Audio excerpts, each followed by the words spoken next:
సిపిఐకి ఇవాళకి దక్షిణాదిలో ఊపిరి పోస్తుంది నారాయణ గారే. పాపం అహరహం శ్రమిస్తుంటారు. ఎదుటి పార్టీలలో ఉన్నటువంటి బలహీనతని క్యాష్ చేసుకుంటూ తన పార్టీకి ఎంతో కొంత లబ్ధి చేకూర్చే ప్రయత్నం చేస్తారు.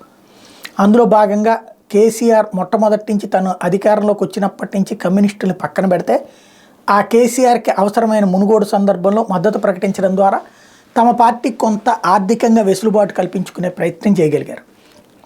ఆ తర్వాత వచ్చేటప్పటికి కేసీఆర్ తమకి సీట్లు ఇవ్వకపోవడంతో ఆగ్రహించినటువంటి నారాయణ జాగ్రత్తగా కేంద్రం ద్వారా అంటే జాతీయ కాంగ్రెస్ పార్టీ నాయకత్వంతో పావులు కదిపి రేవంత్ మీద ఒత్తిడి తెచ్చి రేవంత్తో చంద్రబాబు చేత రేవంత్కి చెప్పించి ఎట్టకేలకు ఒక అసెంబ్లీ సీట్ సాధించారు, ఒక ఎమ్మెల్సీకి ఓకే చేయించుకున్నారు.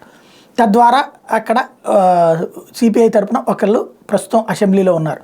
Congress, Telugu Desam, Congress, BRS, BJP, CPI కూడా అక్కడ ప్రాతినిధ్యం వహిస్తున్నటువంటి పరిస్థితి.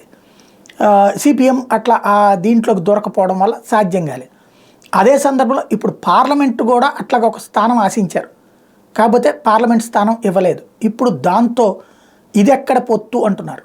అసలు అడగాల్సింది ఎవరిని? సోనియా గాంధీని కదా. INDIA కూటమి పొత్తు అనేది కొన్ని రాష్ట్రాల్లో ఉంటుంది, కొన్ని రాష్ట్రాల్లో ఉంటుంది.